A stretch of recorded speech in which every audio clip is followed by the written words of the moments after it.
The last step in the deconstruction process is to, of course, remove the plug from the light itself and plug in the new light. If you need instructions about how to do that, you probably shouldn't be tackling this job. The step prior to that is the particular way in which you need to twist the light out of the housing so as not to break it. So here you're seeing the back of the housing. There's 3 screws here that you've unbolted from the inside of the tank bag that you have to roll out from inside the tank bag and roll down from the pin you just took out of this hole here, the top of the saddlebag cover, and through the light fixture itself. So now I'm just going to roll that back in the opposite way that I took it out. I had to move the camera unit out of my way to get leverage to put the part in place. I'll point out how to align things. This will be reminders about what to do when you're taking it out.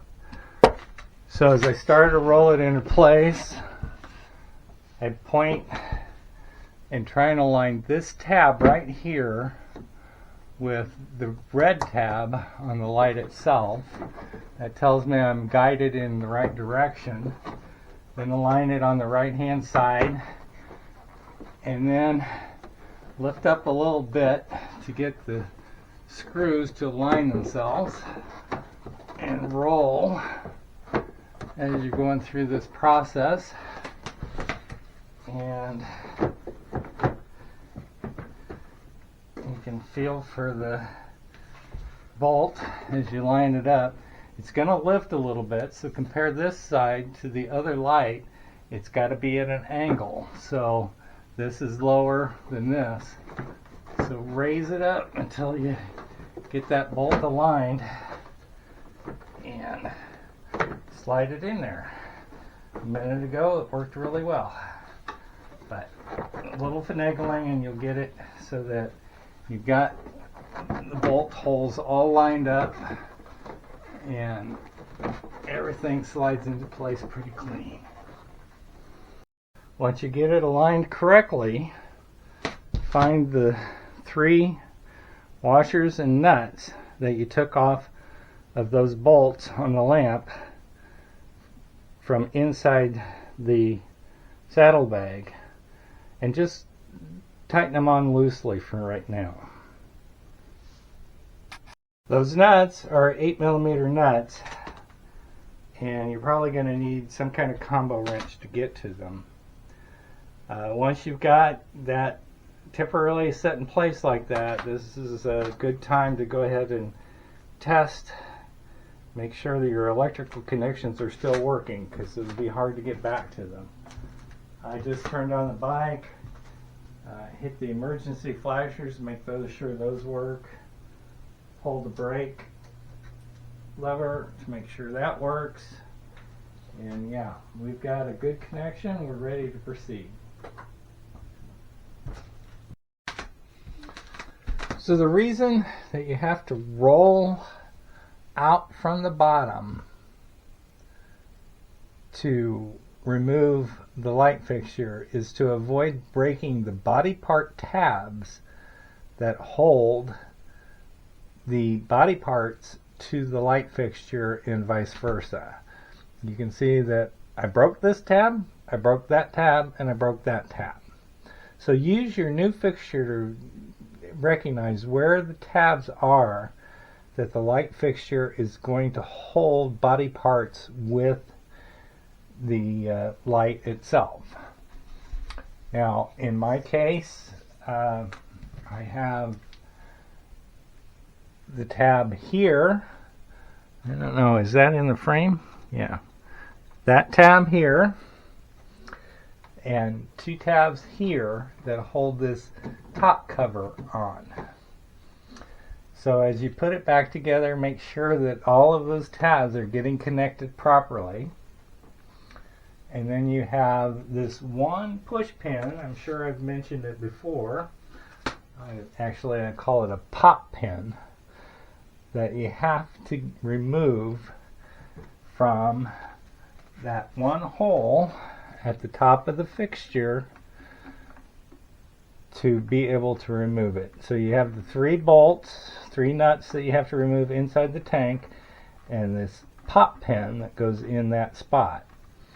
The instructions I finally found to find that pop pin, which is very simple to remove once you get to it, simply said remove the saddlebag side cover to gain access to remove the top cover of the saddlebag. That is the most difficult part of this process, and I'm going to try and show you what I had to do to make that happen. Before I go any further, I'm going to make sure that all of the pieces that go into the connectors are set in place. So just push and pull this top cover, make sure it's getting connected properly over the spots. Looks like I might have to loosen up my bolts a little bit to let the light roll so that I can get these 2 connectors in place. Once I do get that set, the next thing is to just put this pop pin back in where it belongs. If you don't know how one of these pop pins work, you probably want to take on an easier project. Well, for me, it turns out that I did break one of the tabs on my bodywork right there. But this connector is correct, and there's a little extra gap there because the tab is broken, but this lines up well because the tab is still there.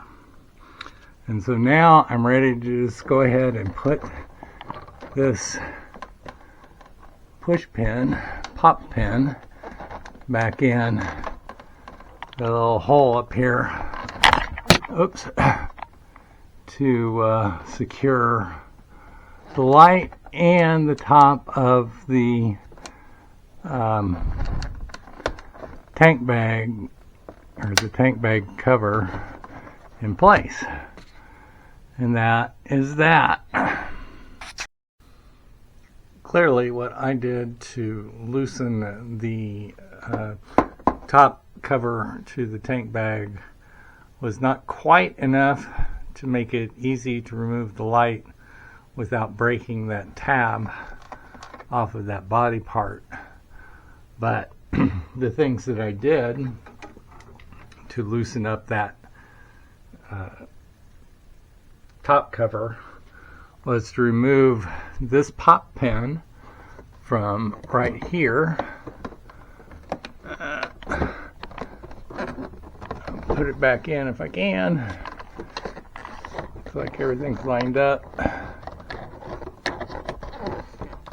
and the pop pin goes in right there.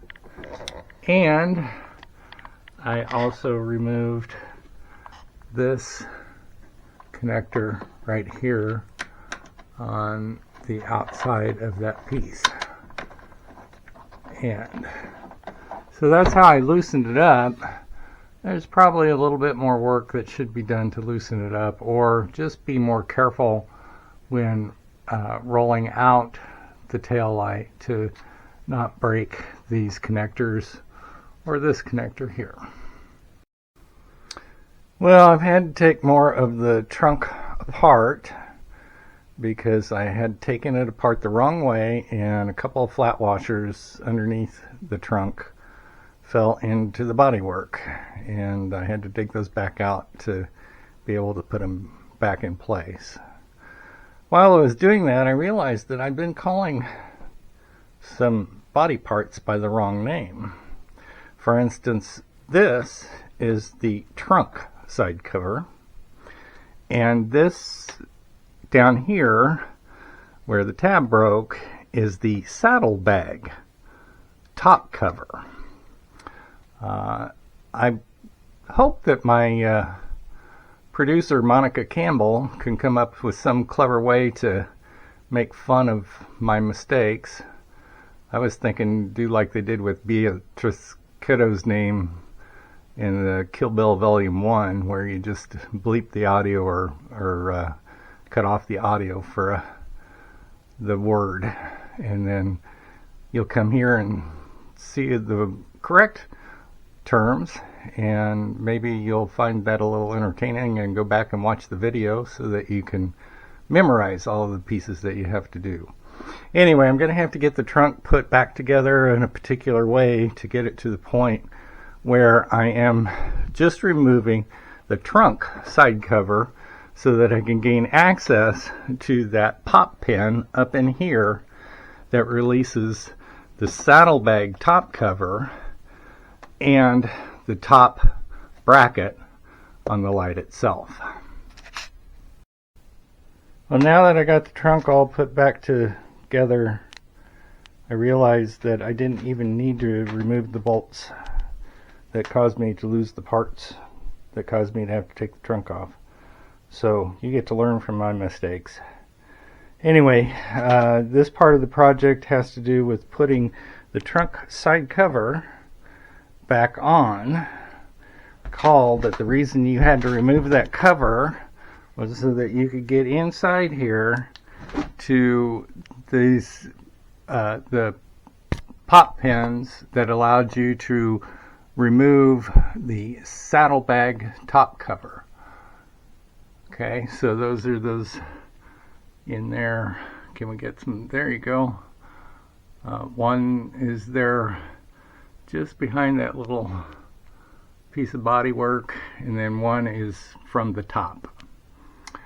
Okay, so the what you're going to use to put this back together is let's see, about 7 screws, maybe 8, and 3 pop pins. And when you're taking the pop pins out, take note of the fact that the one that comes out of that front hole right there is longer than the 2 that go further to the back. And then these are the screws that you have to take out, and those come out. 3 of them are inside the trunk. 1 is on top above the speaker. 1 is just on this little tab here that you see hanging up, and 1 is kind of hidden behind the latch, and that one's going to be difficult to put back on, I think. And then there's a couple of screws that you put on the front of the trunk that holds this back piece between the speakers on. And the reason you have to remove that is so that you can push the trunk side cover a little bit forward so that you can pull it out. There's also a little tab down here that you have to secure. I'm going to go ahead and put the screws and the pop pins back in the top part, and then I'm going to show you a little trick about how to take apart the Lego-like connectors of Honda motorcycle covers. Since I went through the wrong procedure to remove the trunk side cover here, I decided to figure out what I should have done, and so you're going to get instructions on how to remove it rather than how to put it back together. So first of all, there's 4 screws that hold the trunk side cover on. 1 right there, and 3 on the inside, there, and there. So 4 identical screws. And there's 3 pop pins that hold the bottom side, 2, 3. And take note of the fact that the one at the front is actually longer than the two at the back. Also, there's one more screw up here that holds the speaker cover on. You'll have to remove that one. That's also identical to the four that you took off the trunk. And then there is the speaker cover at the back of the seat that has two identical screws so that you can remove that middle piece from the back of the seat. Also, it's necessary to remove or loosen the 4 bolts, 5 Allen or hex, whatever you want to call it, that hold the trunk to the frame. Now, just loosen the opposite side of what you're working on. When you remove the screws, the bolts, be very careful, because I'm just going to show you on this. I'm going to go ahead and remove the washer and the rubber washer. You don't have to do that, but that little tab in there is actually a washer on the other side, and if you lift the tank or the trunk from this spot, that tab is going to fall out. So what I did was I put a long screwdriver in the front, and then for the back I used a stubby screwdriver because it will reach. If you put a long screwdriver in there, it's going to go ahead and hit the cover that you're going to try and remove. Alright, so those are all of the pieces that allow you to take the trunk cover off.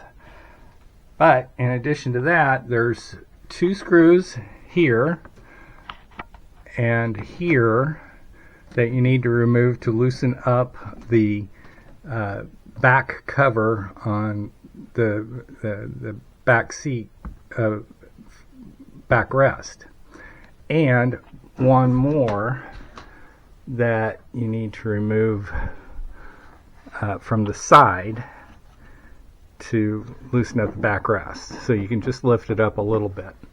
Pay attention to those because 2 of the screws are long and 1 screw is short. So the 2 long screws go in here, the short one goes in down here. And then the other thing that you have to undo is down here at the back of the bike, what I like to refer to as a Lego connector. And so let me get some more light to go on that. So down here, just a couple of inches, well, kind of right in that little gap right there. Let's see, how can I get light on it and show you where the gap is? Anyway, there's that little gap, and what you have to do to get that out is you have to stick a some kind of what do they call it, spatula or something in there. I use a plastic putty knife, and then it goes in and it'll pop that one little catch that you have to release for the trunk to come out. And actually I think it's down here, not up there. It's located just a couple of inches from where it starts to curve back toward the bike. Okay, and that is a little snap that you have to pop off to release the side. So with that, I should be able to now pull that out, and you can see that's the little tab that you have to release from the middle part of the back of the trunk.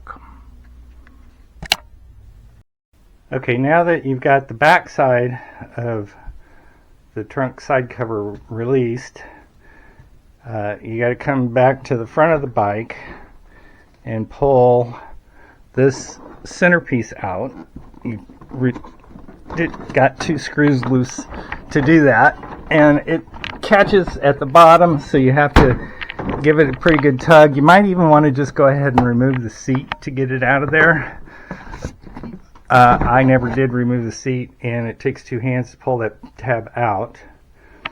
And then for the last little bit of it, you need to be able to lift up a little bit on the backrest, passenger backrest, and then pull, just gently pull from the back side to shake that whole thing loose. Okay, so that's how you take it apart. Obviously, to put it back together, just reverse those steps. A couple little tips for you when you are removing the side cover to the trunk. You don't necessarily have to pull that all of the way off. You just need to get it far enough off to create a gap big enough so that you can get into those two damn pop pins in there that are holding the saddlebag top cover on.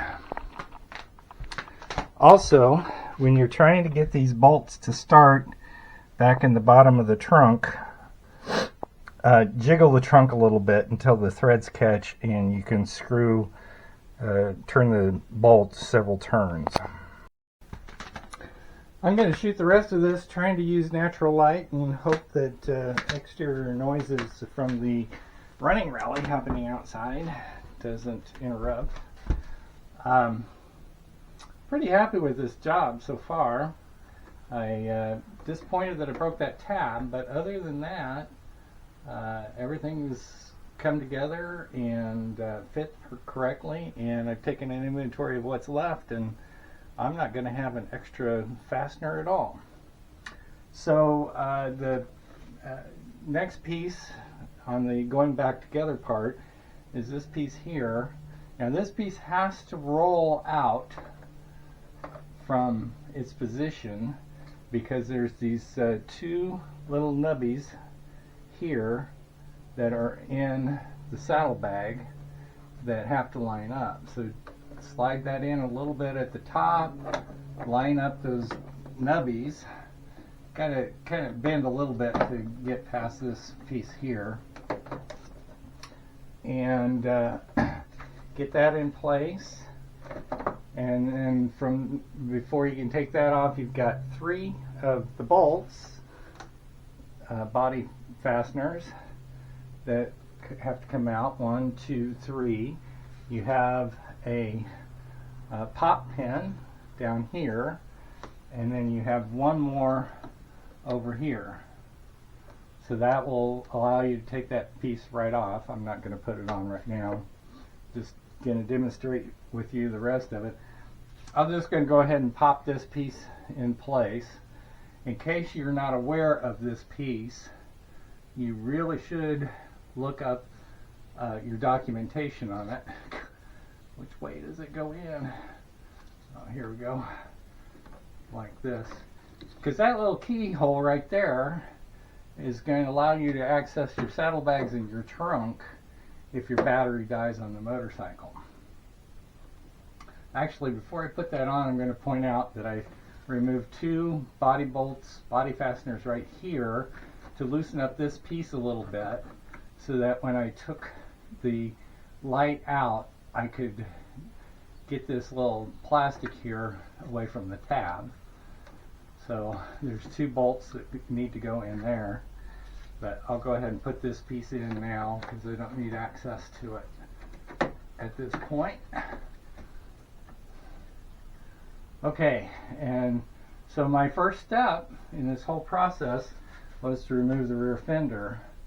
It's a pretty straightforward thing to do, so I'm just going to point out there's 2 screws that have to be removed so that you can pull it away from this piece, and then there's this little fastener that goes into the rubber grommet here that holds it down. So pop the rubber grommet on.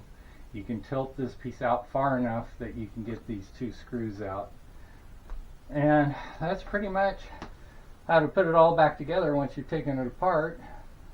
And instead of having a light that has a broken lens on it like this one, I have a clean one. And I think if I buff out this little white spot here, you'll never know that I broke the bike to begin with. And that's it. Any comments? Share them. Hope the instructions are good for you, and I hope that my producer, Monica Camel, does a great job with this. I'm sure she will. I'm sure she'll have fun with it too. Thanks.